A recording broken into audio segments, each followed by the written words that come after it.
meet today's speakers. Without further ado, we are joined by Daniel Loup, Andrew Clark, Mike Placer, Chris Burns, Camila DeSavio, and Vikas Kumar, sorry about that. And I'll leave it over to Mike to continue the conversation.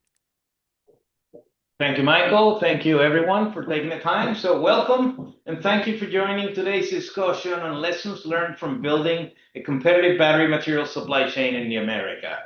This conversation is based on a recent article, Building a Competitive Battery Supply Chain in the Americas, in which we argue that the window for North America and Europe to build resilient battery materials capacity is narrow. The core issue is not simply whether we can announce more projects or provide more policy support. The real question is whether we can develop the midstream, manage technology and offtake risk, and execute complex projects with enough discipline to compete globally. Today, I want this to be a practical discussion. We'll talk about what works, where projects are failing, what owners and the industry need to do differently, and what lessons can be applied to the next generation of battery materials projects. With that in mind, I'm excited to welcome this esteemed panel of experts who will share their invaluable insights based on their careers. To facilitate a lively and engaging discussion, I have encouraged our panelists to draw on their industry experience so that we can harness their rich knowledge and diverse perspectives rather than being limited by the respective companies' viewpoints. In the invitation, you'll find our introductions and LinkedIn profiles, so I'll skip the formal introductions so that we can jump quickly into our discussions. 3 more points before we dive in. First, I want to give you a quick overview of what to expect in our discussion. My goal is to focus on some of the common stumbling blocks for battery projects. Dave, can you share the 8 lessons from the article? Those are included in the article link that I hope it's being shared in the chat, and were used to develop some of the themes that we will discuss today. Oh, by the way, Dave and Greg, who lead Worley's battery materials practice, and Tara Carl, who co-wrote the article with me, will be answering questions on the chat. Point number 2 is that during this webinar, I'll be asking some direct questions to specific panelists. I'll do my best to keep the conversation flowing smoothly, given that we have a lot of material to cover. For transparency, I shared the questions with the panel in advance, but I have no insights into their answers. My hope is that our panelists can provide transparent responses, practical examples, and recommendations. So by the end, everyone walks away with useful lessons and insights that can be put into practice. So let's get into it. Panel, all of you have worked across different parts of the battery value chain, but my first question will be directed to Camila and Vikas. So Camila, do you agree with the premise that the window is shrinking for North America and Europe, or is that overstated? Hi, Mike. Hi, everyone. Very glad to be here. Well, I would say that the window is real, but the constraint is not quite time. In my opinion, it's more execution capability. The industry, recently we've got capital. Capital is there. So new projects are being announced, but the difficulty is in delivering them to spec, scale, and more importantly, in line with customer requirements. And battery materials projects are more complex because the product, the process, and the qualification work streams are very much intertwined. And this makes the project go slower and also increases risk. So yeah, success won't come from moving faster, in my view. It will be from integrating those streams, in particular, the customer requirements from early on in the project. And customer requirements from the point of view of quality and the type of product they want, and to be consistent with that, et cetera. Is that how you define it? Exactly. Yeah, and the customer requirements beyond what's in the product specification document. It goes beyond that. There's other things that they would require from an operability, stability, and production capability perspective that goes beyond the actual material properties that are defined in the spec sheet. Thank you for that, Camila. Vikas, what is your point of view on the same questions about the premise whether the window is shrinking or is that overstated? Yeah, hello everyone. Glad to be here. So practically speaking, the battery supply chain is controlled currently by, let's say, a few Asia countries, right? China, Japan, and South Korea. And while Europe and the US are making headway into producing, or let's say, putting up more projects in the battery supply chain, but all the components from left to right are not equally addressed. And I believe that the window is shrinking because other Asia players outside the three big players are also catching up on the various components. So we've got to learn a lot, translate the technology first of all to US norms, learn about the technology. There's a very limited skill, there's a very limited, let's say, set of people who understand the technology. Technology, let's say, is limited as far as the owners of technology go, right? There are very few licensors in the world. So it's about learning it, having the right agreements, and then putting up plans. So I would say that uh, in my view, there are other countries who are doing this faster than US and Europe. So Chris, Camila mentioned owner side and Vikas is talking about the macroeconomics and how other countries are getting into the game and what that means. Do you have any other insights into impacts into this window and what's driving those challenges? Yeah, and thanks for the opportunity to be here today. I think Camilla hit it right that it's about execution, right? And that it's not necessarily just about the speed of execution, though of course that's very important. It's about a consistent timing of execution of all the different parts of the supply chain. This is the challenge that I think we faced in North America. 5 years ago it became let's build everything here. But you had the issue that you had new cell plants that were supposed to be built to buy from upstream projects that were supposed to be built to buy from refineries that were supposed to be built, all to sell to downstream vehicle plants that were supposed to be built. All it takes is one of those to miss, and the entire thing can fall apart, right? So I think that the window is shrinking, but not necessarily in time, as because the battery supply chain has a long life in front of us globally, right? And it will remain concentrated in Asia, but it will take time to grow.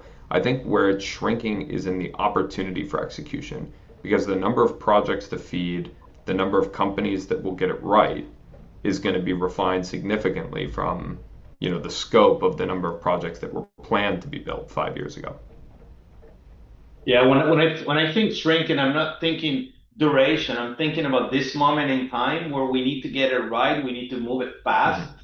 It's that's the challenge, and what does it take to do that? And on that note, Chris, you know, when we look at why is it then that North America has struggled to develop the midstream, while downstream cell manufacturing has progressed, I will say, a lot more effectively than midstream has.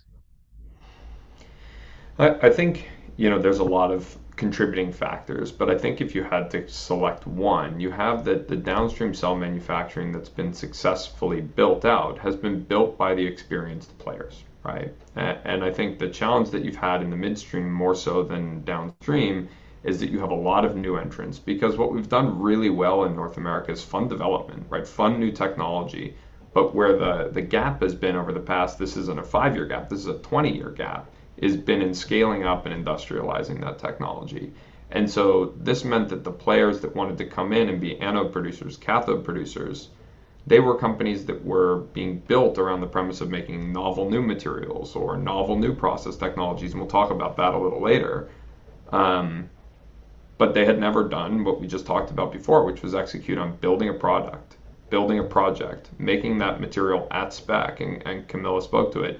Spec is really complicated for active materials. It's not just the Excel sheet of all the material properties. It ends up with the subjectivity of being processed correctly in the plant.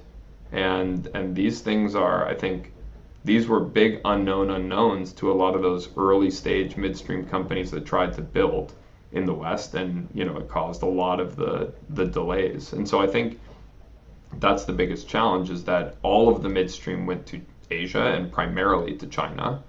and therefore it didn't have the ability to just come back out with experience the way the cell makers are normally being built by the big Asian players.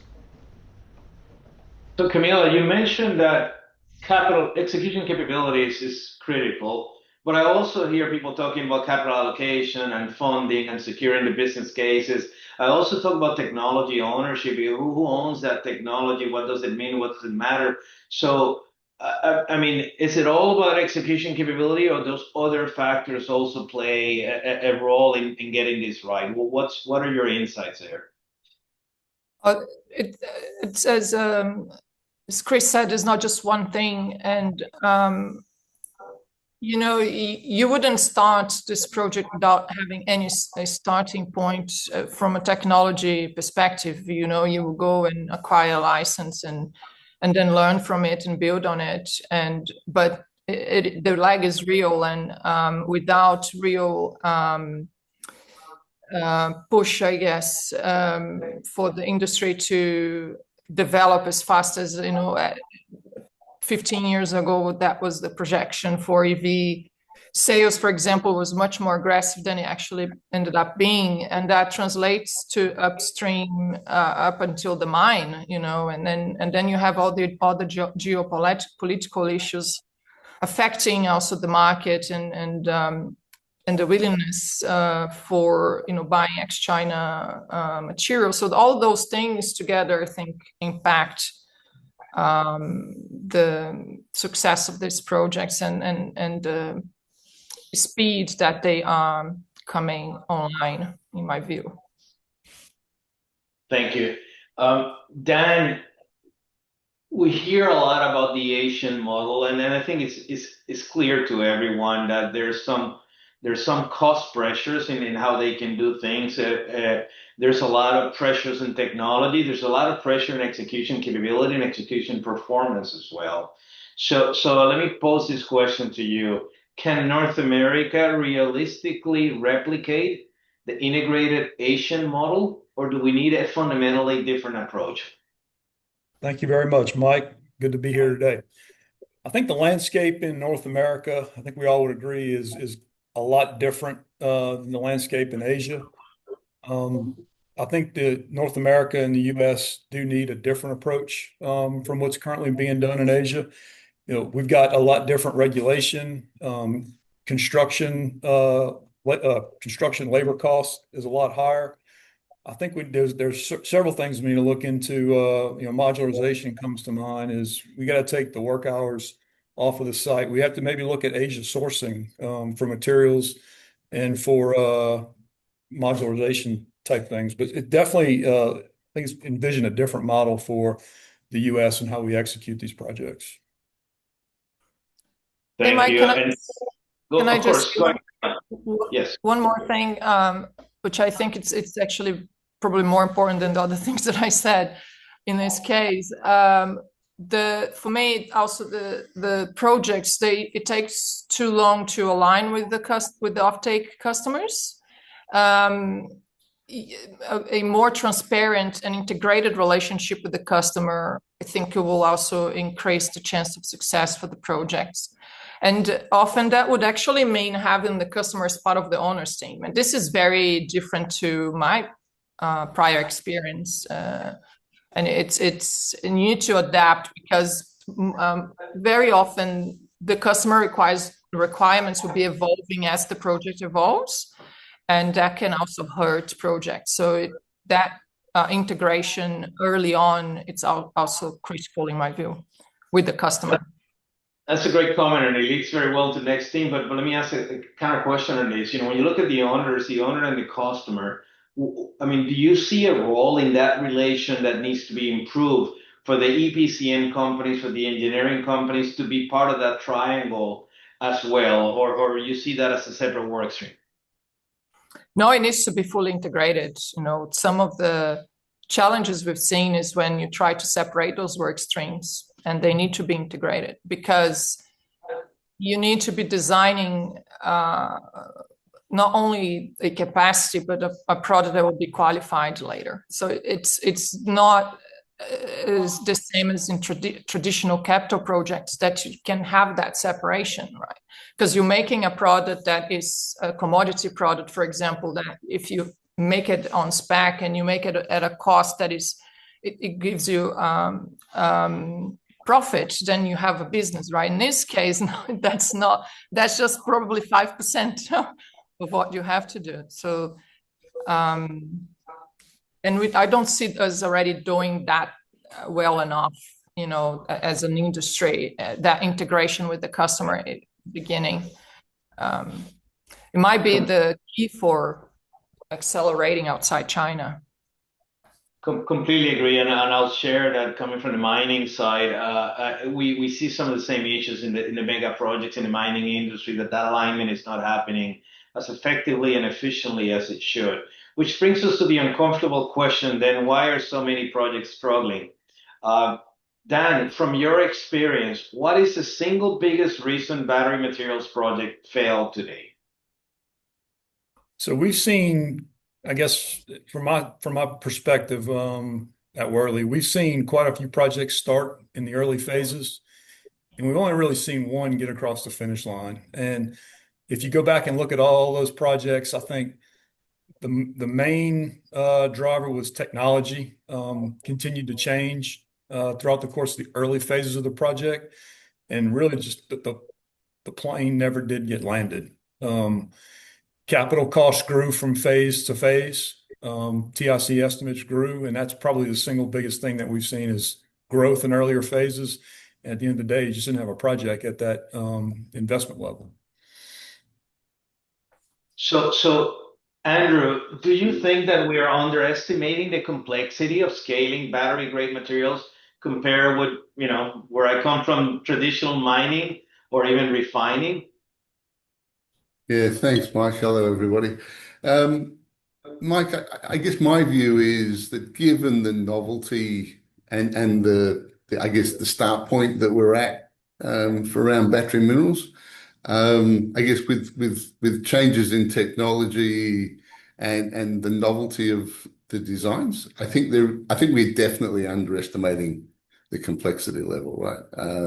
I guess we come from I guess backgrounds around whether it's oil and gas or mining, where we're used to processes that are tried and proven. And I think we're still missing the mark a little bit in fully appreciating the complexity around scale up.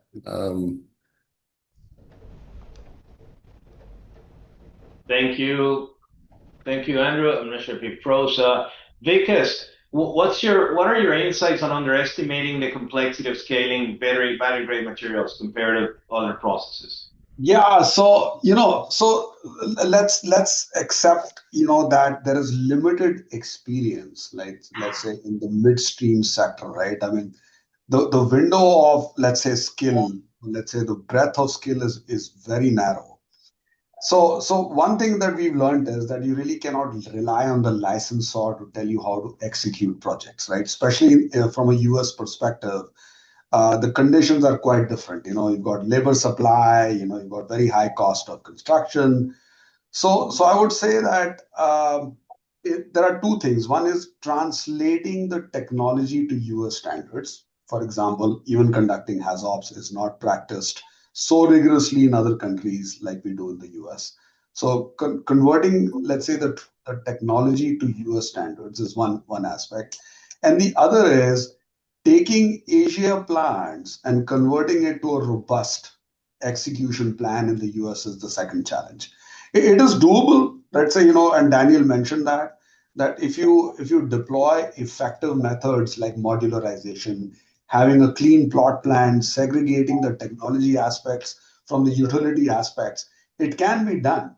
But you require a very highly talented team, even if they come from refining and mining.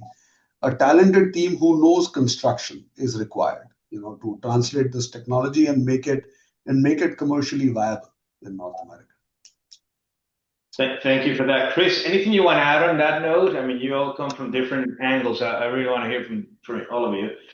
Yeah, I think that certainly the answer is easy. We obviously underestimated the complexity, or a lot of these projects would have gotten built. But I think the complexity is in how many different inputs were moving at the same time because of how dynamic the sector was, right? And I think this ties back to something Camila was talking about in terms of customer and customer owner relationship, because my first comment was that the window of opportunity is narrowing in terms of how many projects you could support, right? So if you want to be a midstream company, you only have a couple now cell plants in the US that are going to be active in the coming years that they can buy. So you have to build a product for one of those. If they change their spec and you're designing a plant for that spec, then you go to Daniel's comments, the technology changes maturity levels because you're changing the process flow, or you're unwinding engineering and restarting it again. And if you don't understand all the way to the finish line, and you build quality programs that aren't going to meet the spec of some of the cell makers because they don't share those day one, you can't go build in isolation. And I think this goes back to that you're building, these are not commodities, especially not in the West when the number of buyers are so small. And it's a huge difference to the ability for China to build these projects because they have such a diverse customer base of cell makers. They have tier ones, they have tier twos, they have tier threes. If somebody builds a graphite plant in China, they can make specs and they'll find somebody to buy them, right? It's just a supply and demand question. In North America, you better make the spec that one of the 5 customers wants to buy, and if you don't, your revenue will be zero. It's just that simple, right? Because you cannot get those guys to change their cell design. So I think the word commodity is a very dangerous word to use, because in some ways these midstream products, specialty chemicals, are commoditized to a degree in Asia, but they are in no way commodities. And so when you go upstream and you compare to mining, again, much more of a commodity business, the specs are, maybe they have more latitude in them, maybe you can find more buyers for the same spec, but if a cell maker buys a certain active material, odds are you can't even sell that same one to somebody else because they just want a different one. It's that simple.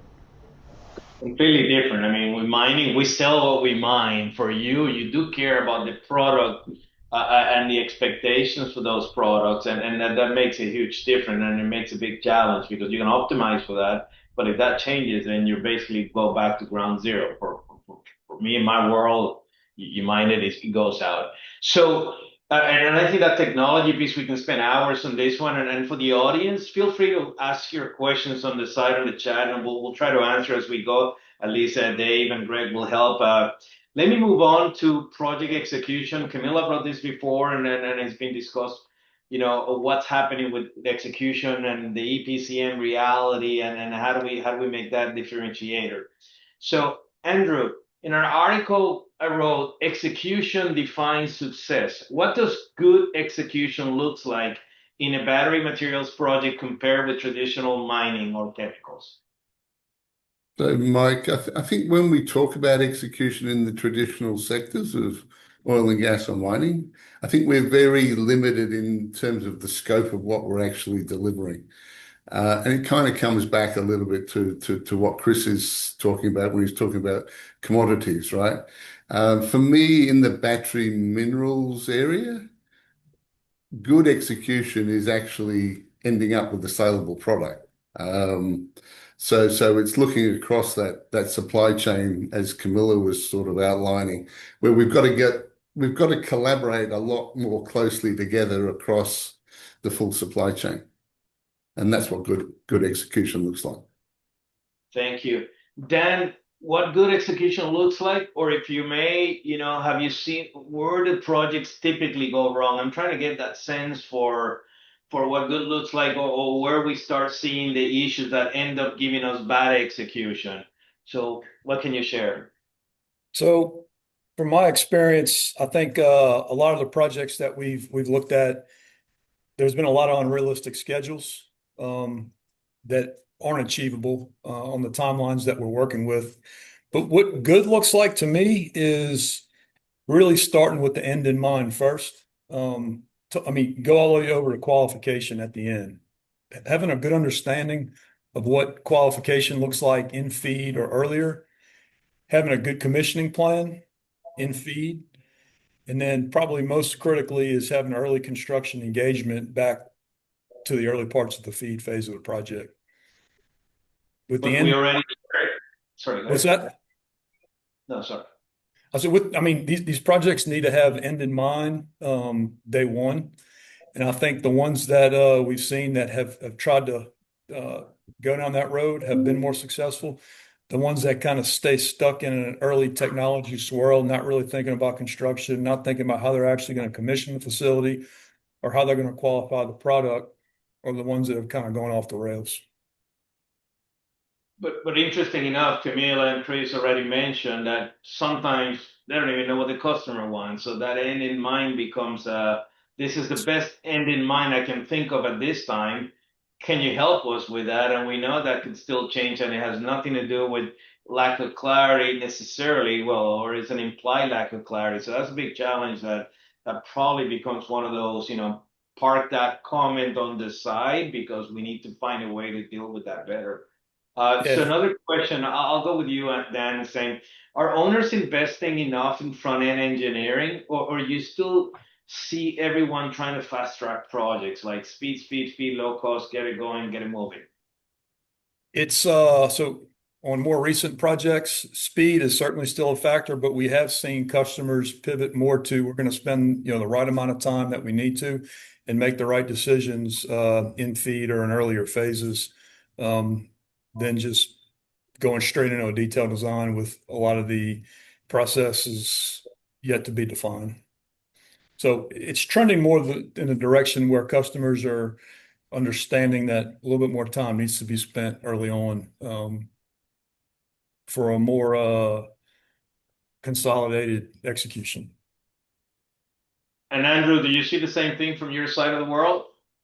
Yeah, I pretty much align to the views of Daniel there. I think there's been a lot of learnings over the last few years where people are, I guess, acknowledging that speed to market is not necessarily the only consideration. And so I think what we're seeing now is a lot more reflection and consideration of not only what is the product spec they're trying to achieve, but how do we build some flexibility into where they think the market might be trending to. And so that tends to increase the amount of front-end load that we put into the project definitions. Right, thank you. Because we often hear that schedules are unrealistic, but they are tied to funding or incentives or offtake commitments or market windows. So if the timeline is fixed, what can owners and EPCM partners do to improve the probability of success? Yeah, so so conceptually we are in a new knowledge regime, let's say, right? We all know refining and how to build LNG plants and so on and so forth, or an ethylene cracker, right? So, but in this space, it is new, right? So one typical trap is that you're overdoing your front ends and you want to get this extremely tight, right? And uh, I mean, there's certainly reasons for those because in the North American projects, we're looking at cost certainty, right? That's a very key factor. So all of the above, right? So funding, incentives, offtake commitments, market windows are all important. So what I would say is that to Daniel's point, that look, there has to be adequate amount of time spent in front end, but we cannot be very shy of executing, right? If we are confident about our execution plan, then the end in mind is very important, and that will lead to more success.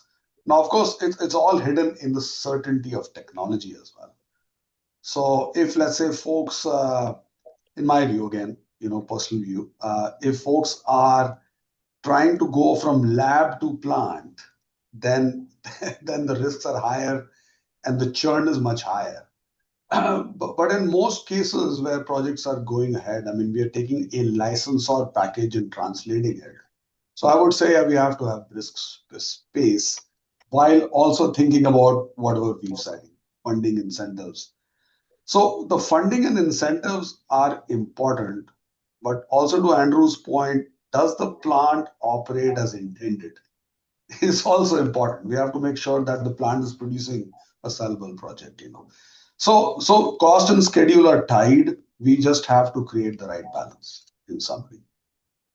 Thank you for that. Andrew, anything you want to add from the EPCM industry, from the EPCM side? Anything you want to add to that? Maybe just building a little bit on what Vikas was just saying.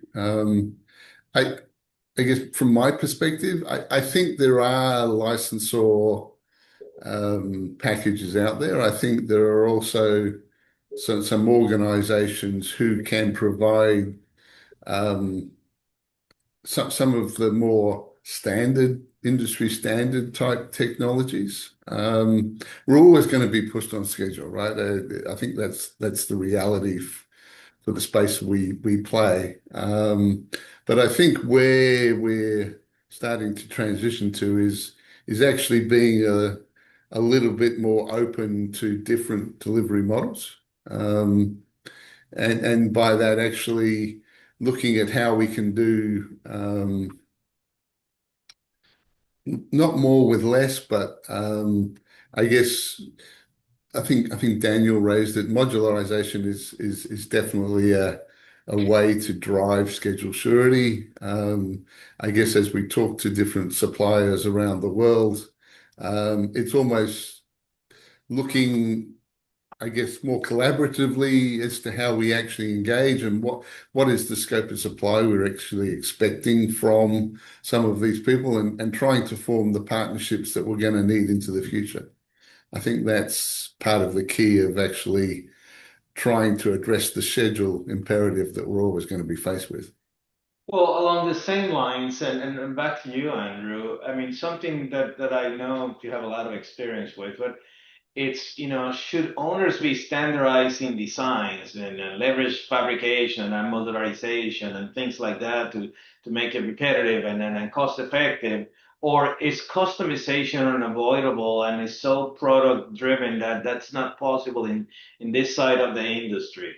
What are your thoughts? And then I'll probably will ask Vikas the same kind of question. I guess I'm a big believer, as you probably realize, Mike, around design one, build many. I think there's all sorts of economies that we can leverage from that approach. Now, that's not to say that every plant is going to be identical.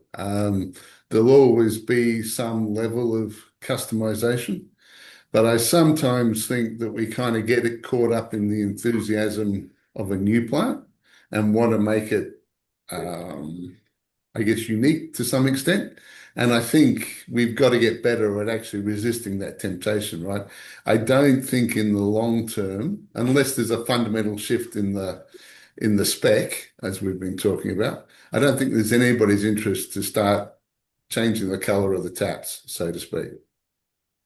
But Vikas, I continuously hear how the Asian market builds a lot of specificity, and they're not looking for make it your way type feeling, and it's what you see.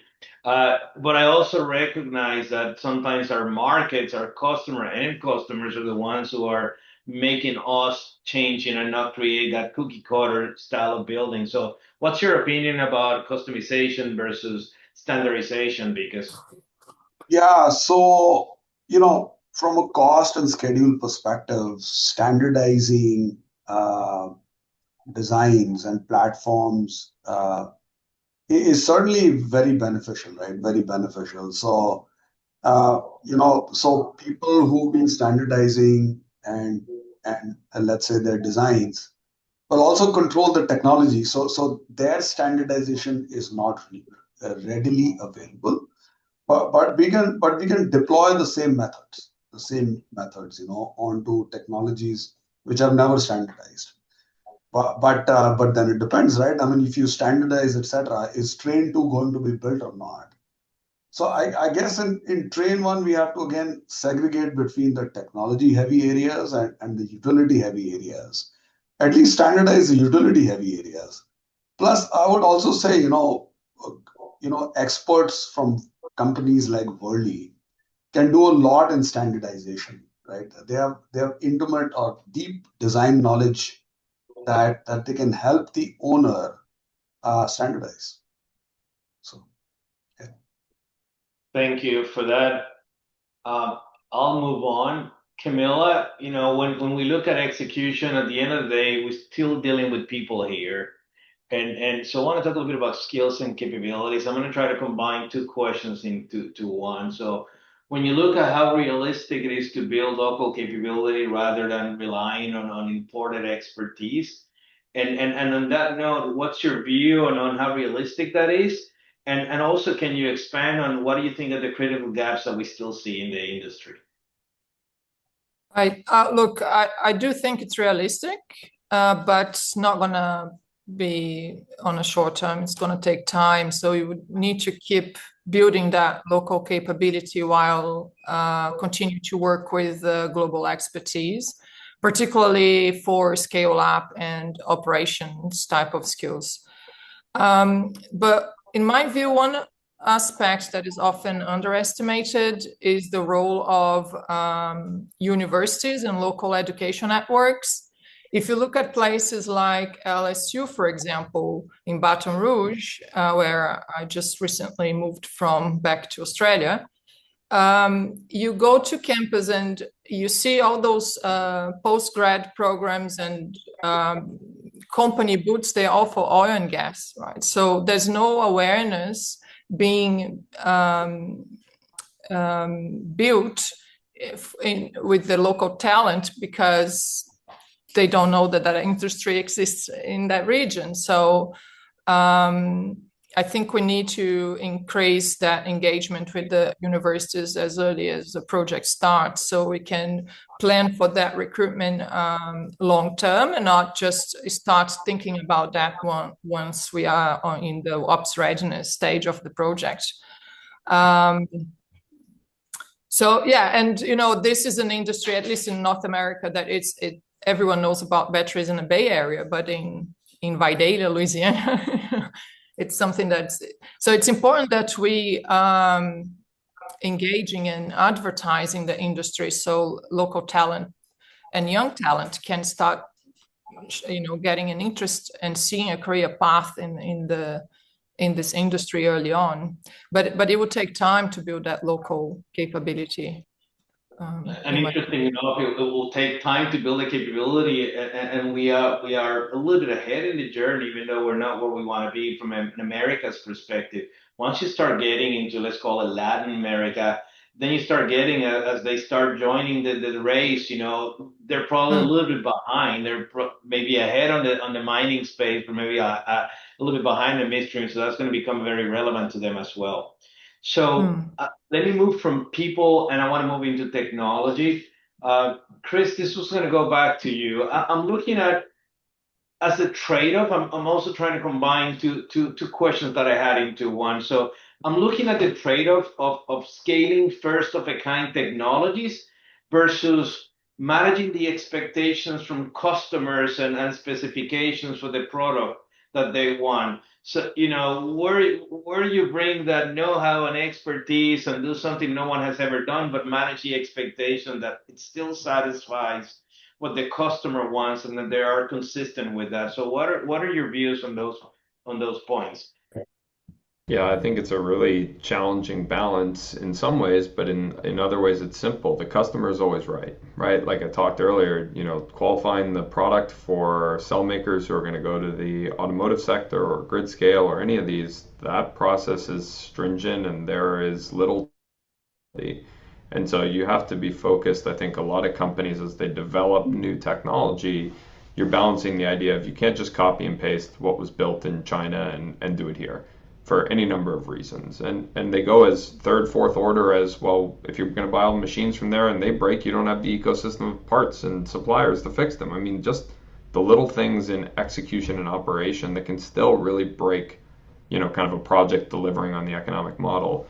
So a lot of people focus on new processes, new technology, but then you have the issue that a lot of people try to go from, I forget who said it, but from lab to production, right? So how do you make sure that you can take the time to de-risk new process technology that may be new to the world, new machines, new equipment, but you have to make sure, Daniel talking about the end in mind has to be the right spec for the customer. So you have all of these kind of chicken and egg scenarios. If you're a young company trying to develop a new process, how do you go way downstream with, a customer, just Panasonic as an example, to know every detail of the product, their qualification program, their quality program, all of this. They don't share that information.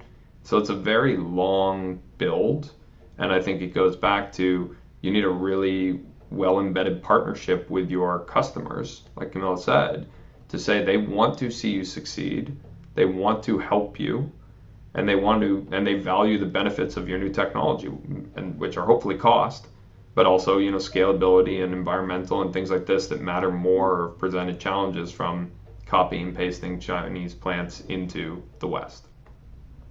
But Chris, is it fair? I'm just just came to my mind. Is it fair to say that we seem to be working on different timelines, and the expectations that we have are different in terms of the customer and the technology companies and ultimately the engineering? We heard Dan say, "Tell me exactly what you want, and I'll build it cheaper and faster." But you don't know what you want, and you say, "Well, I don't know what I want because the customer keeps changing what they want." So it looks like we're not aligned there. Any thoughts on that? Yeah, I think it's as I mentioned at the beginning, execution. It's the synchronous execution of all stages of the project. So a big opportunity, but it presented the challenge is when a lot of stimulus capital went into the midstream battery sector in 21, 22 from the Biden administration. It was to try to help people really, really quickly go from pilot to production, but they hadn't spent years working with customers to define that end state of the project. And so a lot of that money, unfortunately, got deployed toward progress, but in a relatively inefficient manner, I think is really what it manifested as. So I certainly think it's a misalignment of expectations and timelines that the customers want, the midstream providers believe they can support, and then the government and the private sector investors, are looking for in terms of being able to see the industry thrive and build. Yeah, good comment. Thank you for that. Well, I mean, on the same concept, when you look at the partnerships and how we all work together, how do we collaborate more effectively? So on that note, Camila, what partnerships or business models are most likely to succeed across mining, materials, manufacturing, and all the way to the recycling point of view? What do you think will make a difference there? I would say the modules that will be most successful will be those that integrate across the value chain rather than work on optimizing individual steps.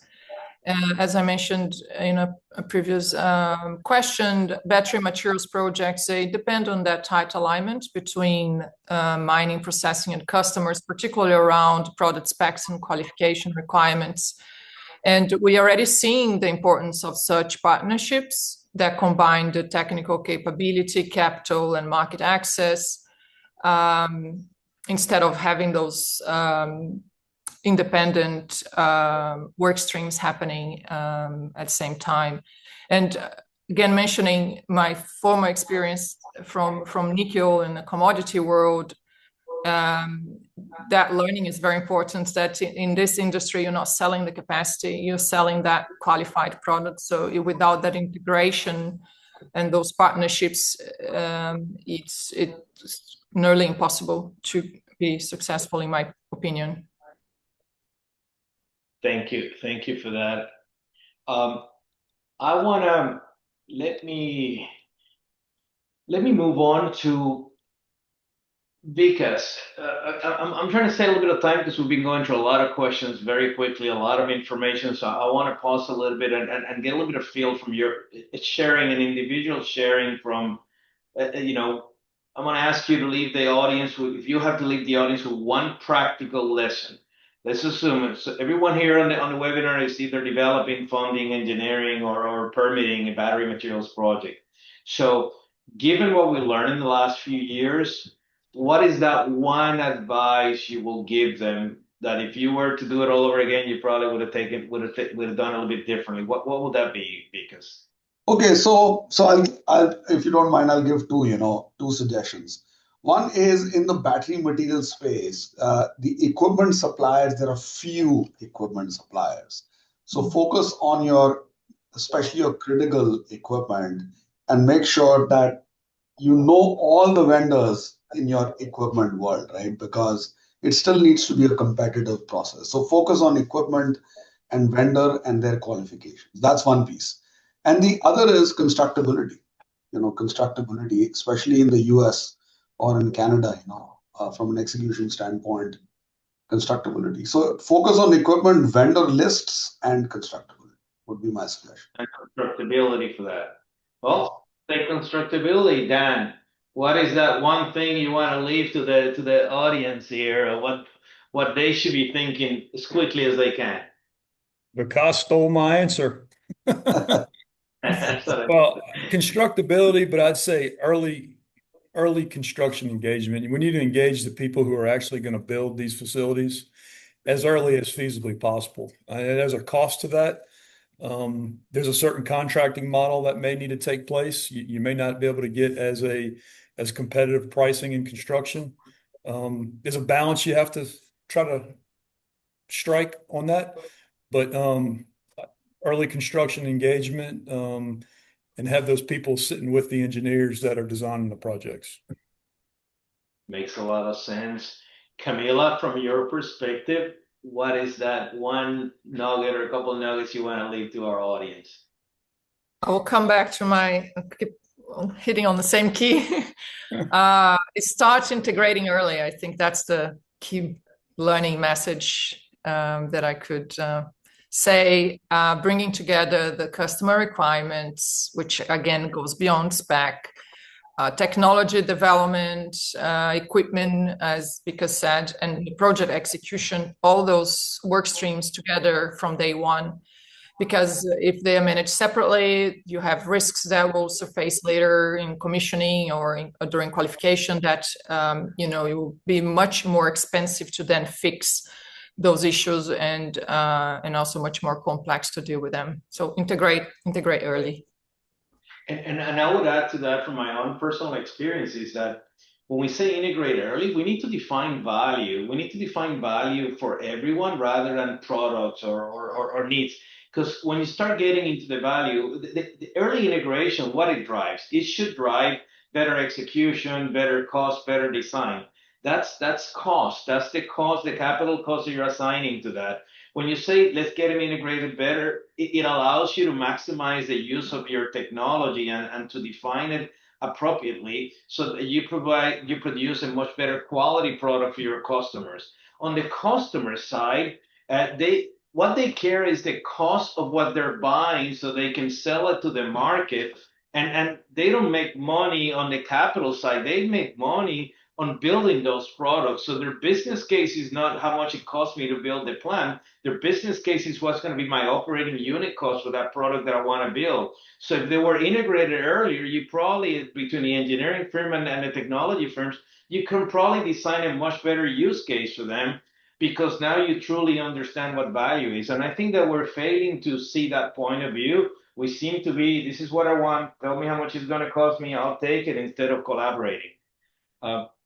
Thank you for that comment, Camila. Let's go to Andrew. Andrew, where's the wisdom from you? You better come back to me in half an hour. So I think I align to what you're saying, and I guess before you started talking, for me it was a combination of Vikas and Daniel, right? Because I think we need to spend more time. There's a lot of evolution and development going on in the market. So understanding the latest information, so looking at your suppliers lists is critical. And then it's, I guess, looking at how you actually collaborate and I think you were doing this, and for me, I was thinking, well, we're playing poker at the table. We're all holding the cards close to the chest. And nobody's prepared to make the first play, right? So we're all kind of playing bluff, and we've got to get away from that, right? So I think it was probably more the point that Camila raised rather than Daniel. No, that's a great comment. Because I hear, like I said, I come from the mining side. I hear on the mining side as well. Everybody's saying similar things about collaboration, working together. I venture to say that even the current contracting RFP models that we use today is outdated. I understand why it is why it is. I understand why we have to do it that way for transparency and all that. But this whole concept where a client, let's say Camila or Vikas, will say, "Hey, this is the RFP. Three companies come, give me the best price, and build it." You're taking away all our ability to maximize and improve that project. You take away our ability to spend time getting to know what matters to you. And let me tell you what I'm seeing, and let me see if I can add value to your value proposition. I always say that process should be a lot more personal than the paper you send over line and you hope that you answer it correctly. Camila, one thing I've seen, and I see you waving your head, is that I used to say, let's take these three companies that are bidding for your project, take them out for a couple of days, say, bring your entire team, sell it to me. I want to know the people. I want to know how they think. I want to know what they're looking. I'll be as transparent as I can be. Spend those days with them, with all the companies, and then make your decision rather than a paper where I'm intimidated to tell you what you're asking. You're not asking the right things because I don't want to make it sound like you don't know what you're doing. And I'm not telling you this is not good, but if I tell you what good is, then it's going to increase your cost and you probably are not going to select me. I don't want that. I mean, I'm not saying that anybody does that on purpose, but it happens because of the lack of communication. Chris, give us some good wisdom. Yeah, I think I'll take the other side of you talking about kind of integrating closely with the person who's going to come and build the project. But I'll say that kind of poker analogy to the customers is I think very important with something else you said, which is a focus on cost, right? Assuming a lot of people are thinking about new process technologies, new materials, that unit economic cost is so important, and spending money to go to an early stage of engineering on a conceptual project on a new process technology early is really well spent because it does a few things. It lets you identify the biggest levers that are going to impact the cost moving forward. Because as you think about developing new process technology from lab to pilot to scale, you're not even sure which things are going to kind of be right or wrong in your assumption package. But I think the unit economic issue is probably the most important, and working closely with the customer so they understand the economics you need.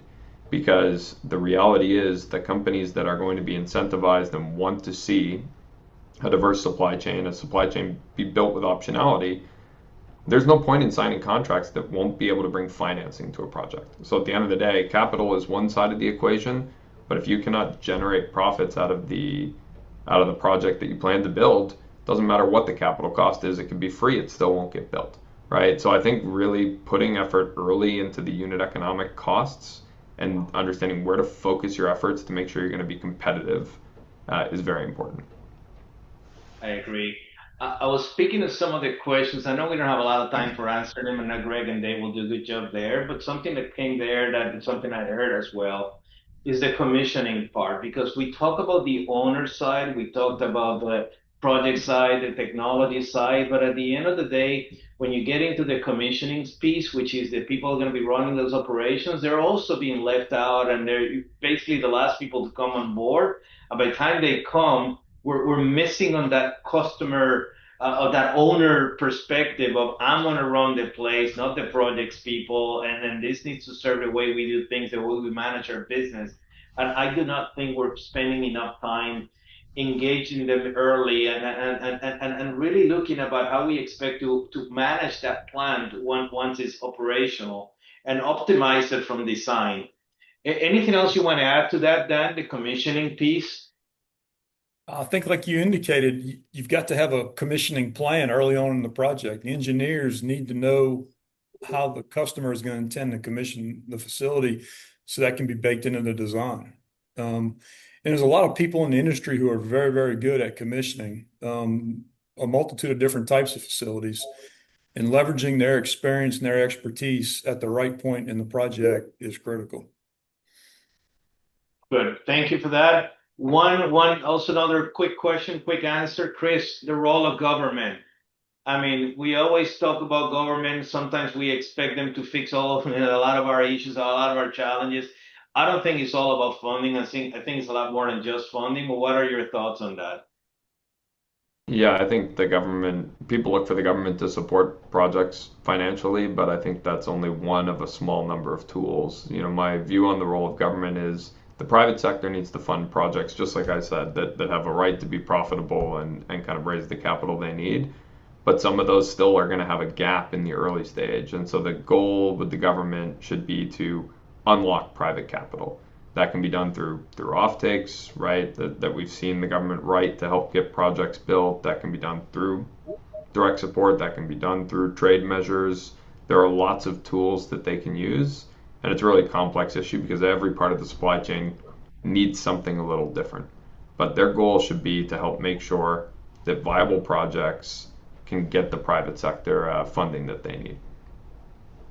So thank you very much. I want to thank everyone that attended this webinar. I know we cover a lot of information. Please keep writing your questions. We'll do the best we can in answering them. But thank you for taking the time, and and it was a great discussion. Thank you for the panel for presenting their expertise to everyone here. Thank you very much. Thank you, everyone. Thanks, everyone. Thank you.